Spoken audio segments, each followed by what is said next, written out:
When my grandfather passed, I inherited 1,000 acres of rural land he'd quietly held onto for decades. Most of it was forest, rolling hills, and old access roads, nothing flashy. Or so I thought.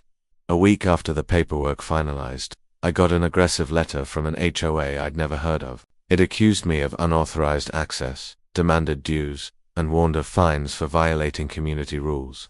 Confused, I checked the address. The HOA neighborhood was inside my property boundaries. I assumed it was a mistake until I pulled the land records. Turns out, the HOA had been built years after my grandfather bought the land. Somehow, permits were rushed, surveys were sloppy, and no one ever finalized ownership of the ground beneath their streets and homes. The HOA didn't own it. I did. When I informed them politely, the HOA president laughed and said, "You don't own this neighborhood." So I sent certified copies of the deed and a professional survey. The tone changed fast. Emergency meetings, angry emails, threats of lawsuits that quietly disappeared. Their lawyer stopped replying altogether once the facts were undeniable. I didn't evict anyone. I didn't threaten homes. I simply told them future use required legal easements and proper agreements. Suddenly, the HOA that loved issuing fines was begging for cooperation. Funny how confident people aren't till the land under their feet isn't actually theirs.